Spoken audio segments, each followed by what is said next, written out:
وہاں لوگ مجبوراً آئے، یہاں لوگ دل سے بیٹھے رہے۔ تو معلوم ہوا جو جسموں پہ حکومت کرے وہ یزید ہے، جو روحوں کا مالک ہو وہ حسین ہے۔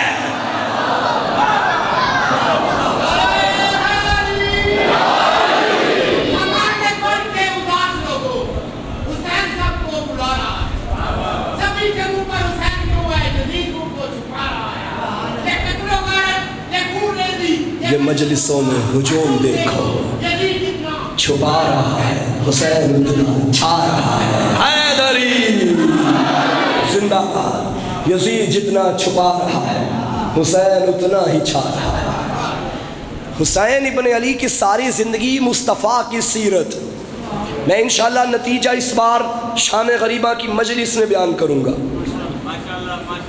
حسین کی ساری زندگی محمد کی سیرت کی پابندی میں گزری۔ اور یزید جیسے لوگوں کے بارے میں تو قرآن نے فرمایا اعلموا انما الحیات الدنیا لعب ولہو وزینۃ وتفاخر بینکم وتکاثر فی الاموال والاولاد۔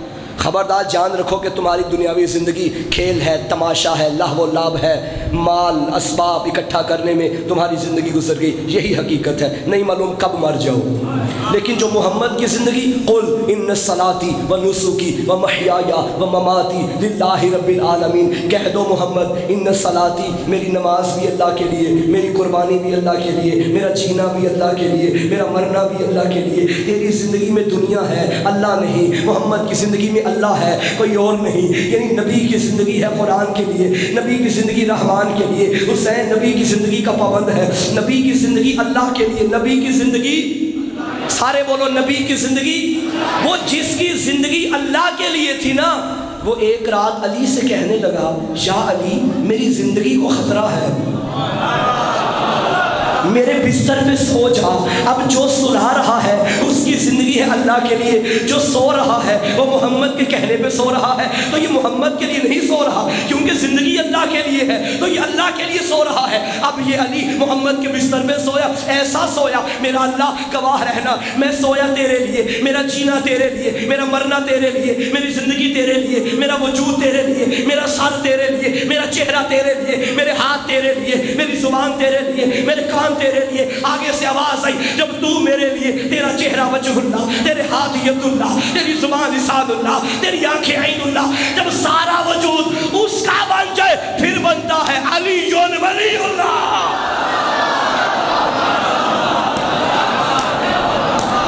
علی ولی اللہ، علی کا سارا وجود۔ علی سوئے کس کے لیے؟ اللہ کے لیے۔ اچھا جب علی جاگتے تھے، آپ سنتے ہیں نا ایک ایک رات میں ہزار رکعت نماز، 2,000 سجدے علی کے ایک رات میں، یہ جاگ کے کرتے وہ بھی عبادت، علی سو کے کرے وہ بھی عبادت، کیونکہ عبادت کا مطلب نماز نہیں، عبادت کا مطلب ہے وہ کام جو اللہ کو راضی کرے۔ نماز عبادت کا مصداق ہے، ایک مطلب نماز نہیں ہے۔ اگر آپ نماز بھی پڑھیں اور خدا کی رضا ذہن میں نہ ہو، منہ پہ مار دے گا۔ نیت اچھی ہونی چاہیے، قربتاً اللہ ہونی چاہیے، تو جو کام اس کے لیے کیا جائے وہ ہے عبادت۔ علی جاگے وہ بھی عبادت، علی سوئے وہ بھی عبادت۔ اب کہہ دوں جملہ، کبھی نہ سونے والا نبی کے بستر پہ سو گیا اور ایسا سویا کہ جس کا سونا اللہ کو پسند آ گیا۔ خدا نے چاہا یہ سونا بڑا قیمتی ہے، خرید لوں۔ میاں جی مجھے نہیں پتا اب سونے کا کیا ریٹ ہے، میرا مہنگا ہے کافی، 2 سے اوپر چلا گیا۔ اچھا جو علی کا سونا ہو، خریدار خود خدا ہو، راتوں رات اس نے معاہدہ کر لیا، اے سونے والے سونا بیچے گا؟ اس نے کہا مہنگا بڑا ہے، لگا قیمت۔ اللہ جو کائنات کا خالق، اس نے کائنات کی ہر شے کو دیکھا، کون سی قیمت ہے جو اس کے سونے کے برابر ہو؟ خالق کائنات کو پوری کائنات میں کوئی چیز علی کے سونے کے برابر نظر نہیں آئی. پھر اس نے کہا ایک قیمت ہے، میری مرضی لے لے، اپنا سونا دے دے. ہائے ہائے ہائے ہائے ہائے ہائے.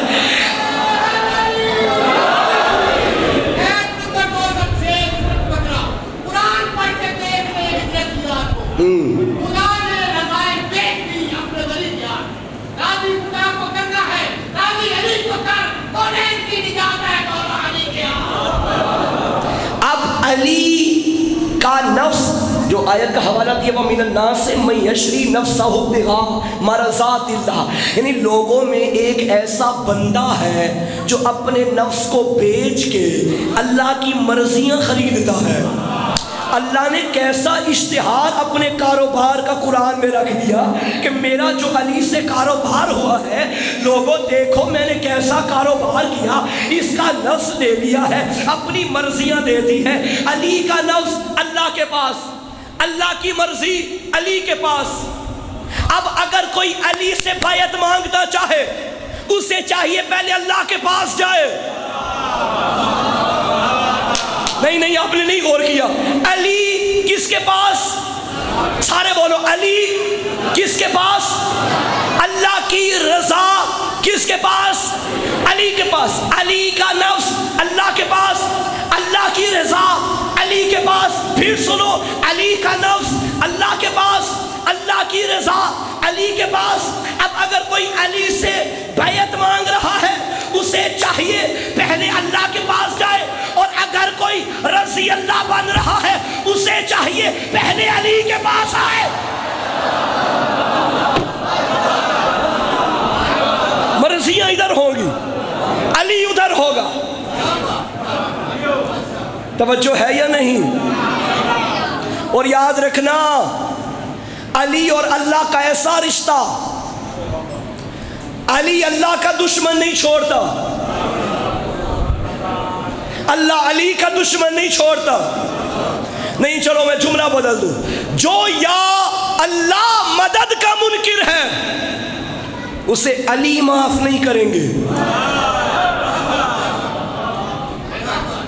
اور جو یا علی مدد کا منکر ہے، اسے اللہ معاف نہیں کرے گا. ہے توجہ؟ مسجد والے نمازی چہرے جو مسجد میں بیٹھے ہیں، توجہ ہے؟ ماشاءاللہ. علی اللہ کے لیے، اللہ علی کے لیے. کامیاب زندگی علی کی. اور علی یقین کی نیند سوئے. میرے مولا کا فرمان ہے نا، شک کی عبادت سے بہتر یقین کی نیند سو جانا. اور جو شک کی عبادتیں کرتے رہے، انہوں نے فجر بھی 2 رکعت کی 4 رکعت پڑھا دی. شک کی عبادتیں کرنے والے جمعہ بھی بدھ کو پڑھا دیتے ہیں. یقین کی نیند سونے والا بھی مرضیاں خرید لیتا ہے. ہائے ہائے ہائے. علی کی نیند دنیا کی عبادتوں سے افضل ہے. کامیاب یقین ضروری ہے کامیاب انسان بننے کے لیے. میسم کو یقین تھا علی کی زبان پہ. کہا میسم یہ جو دیکھ رہا ہے نا درخت، یہ پودا، یہ ایک دن بڑا ہوگا، درخت بنے گا، اس پہ تجھے میرے عشق میں سولی پہ چڑھایا جائے گا. اب عام بندہ ہوتا وہ وہیں سے کاٹ دیتا کہ نہ یہ بڑا ہو نہ میں سولی پہ چڑھوں. علی کو میسم مزاج شیعہ چاہیے. علی کی زبان سے سنا، یقین ہو گیا اور اسی پودے کو پانی دینا شروع کر دیا. وہ پھر بڑا ہوتا گیا ہوتا گیا ہوتا گیا، وقت گزرتا گیا. ابن زیاد کو پتا چلا یہ میسم علی کا عاشق ہر وقت علی علی کرتا رہتا ہے. اس نے سپاہیوں کو کہا میسم کو گرفتار کرو، اس درخت پہ سولی پہ چڑھا دو. بچے توجہ، بچوں ادھر دیکھو، میں آپ کو سنا رہا ہوں. ایک ہوتی ہے پھانسی، ایک ہوتی ہے سولی. ہمارے ہاں عموماً سولی کو پھانسی سمجھا جاتا ہے. نہیں، پھانسی یہ ہے کہ آپ گردن پہ رسی باندھیں یا بلندی پہ لٹکائیں، وہ اندر رگ ہے، وہ ذرا سا جھٹکا لگا وہ کٹی، پھانسی. ایک دم ایک لمحے کی تکلیف ہوتی ہے، بس ختم. اسے کہتے ہیں پھانسی. سولی اسے نہیں کہتے. سولی میں یوں جمع کی صورت میں باندھا جاتا ہے، کیلوں کے ساتھ انسان کا جسم لگا دیا جاتا ہے، اس کی پشت پہ ایک خنجر چپویا جاتا ہے جو خون بہاتا رہے، اتنا زیادہ بھی نہیں کہ مر جائے اور اتنا کم بھی نہیں کہ تکلیف نہ ہو، خنجر لگا دیا جاتا ہے، لہو نکلتا رہتا ہے۔ میثم کے پہلے ہاتھ پاؤں کاٹے گئے،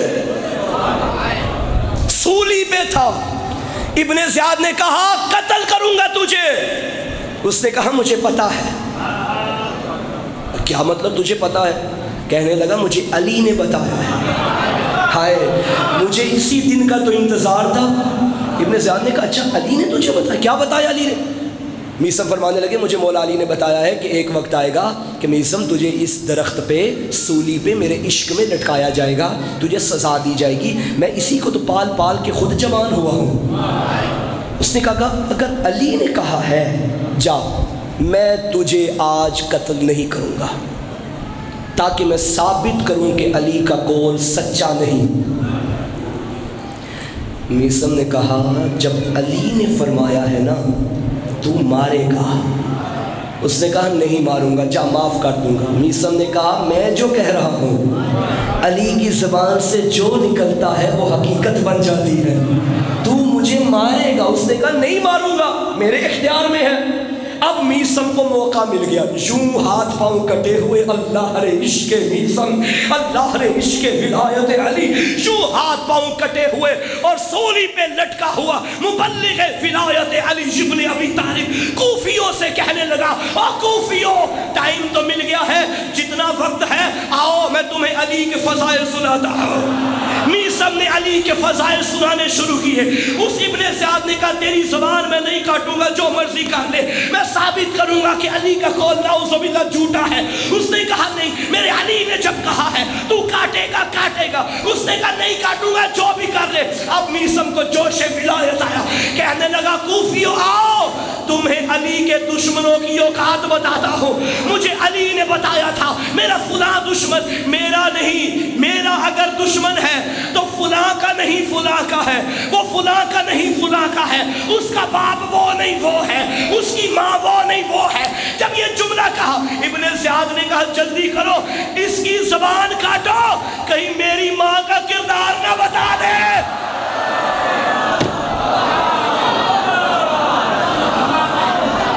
یہ تھا میثم، علی کی زبان سے نکلا ہوا جملہ پورا ہو گیا۔ کامیاب ہے میثم تمار، جس کی روزی کے اڈے پہ وقت کا امام آ جائے، اس سے بڑا کاروباری کون ہوگا؟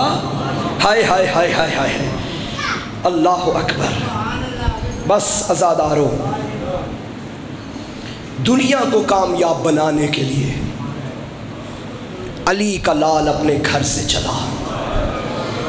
کل جب میں یہاں سے نکلا، شاید آپ تک بھی خبر پہنچی ہوگی سوشل میڈیا کے توسط سے، ہمارے ایک بہت ہی بڑے عالم دین ہمارے سینئر نجف اشرف میں ہوتے تھے، پورا سال ایام عزا کے لیے یہاں آتے تھے۔ کل ان کا ایکسیڈنٹ ہوا، ایک جگہ مجلس پڑھ کے دوسری جگہ جا رہے تھے، 3 افراد تھے وہ گاڑی میں، ان کا ڈرائیور اور 2 علماء کرام، ان کے دوست تھے اور ایک مولانا خود تھے، دونوں عالم تھے، تینوں کی وفات ہو گئی۔ بڑا جوان سید، خوبصورت، ذاکر، عزادار مزاج، عالم ربانی، بہت قابل و شفیق انسان، نجف اشرف میں سارا سال رہتے تھے۔ وہ محرم کے لیے میاں جی بس آئے تھے اور انہوں نے محرم کے بعد واپس چلے جانا تھا۔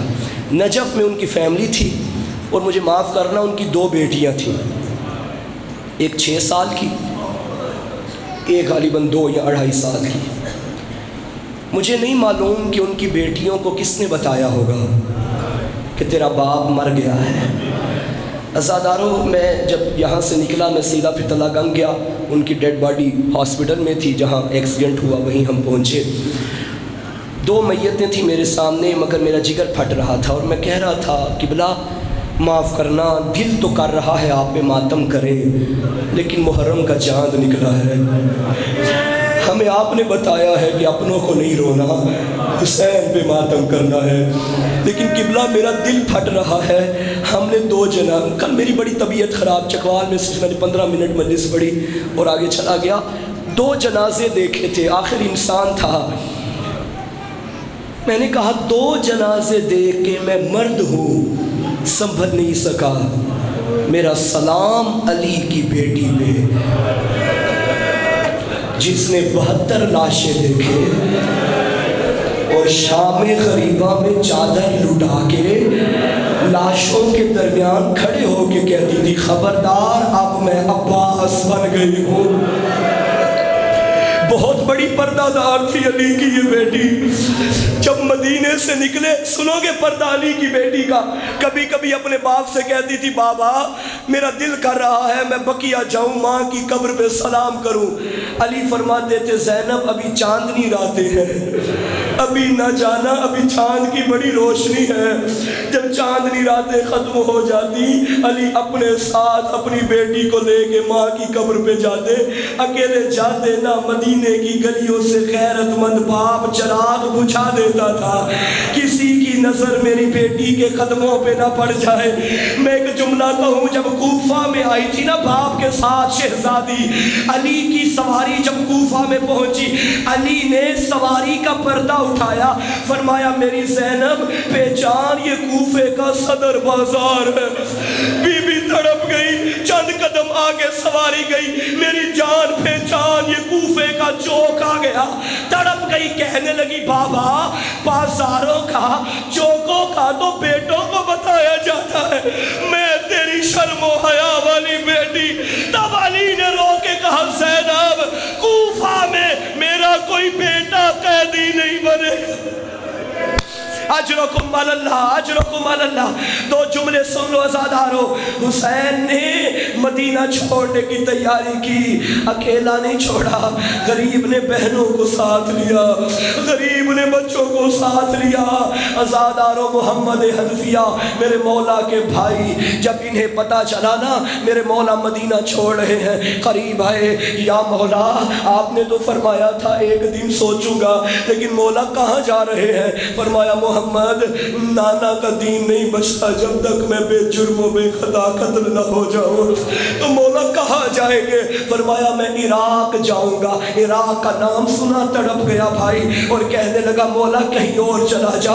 عراق والوں نے تیرے بھائی حسن سے وفا نہیں کی، تیرے بابا علی سے وفا نہیں کی، تو عراق نہ جا. فرمایا محمد ہمارا مقدر کربلا میں لکھا ہے، ہم نے جنگلوں میں جانا ہے. جب یہ جملہ سنا اب نظر پڑی علی کی بڑی بیٹی پہ.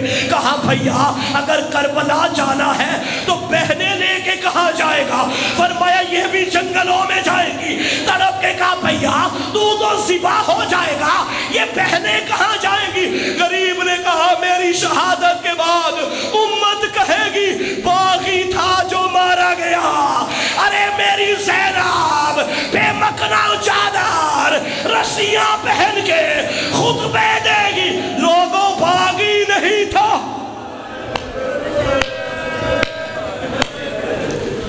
سب نے روکا مولا نہ جائیے. میرا سلام ام المومنین بی بی ام سلمہ پہ. جب سنا نا کہ حسین مدینہ چھوڑ رہے ہیں، قریب آئی.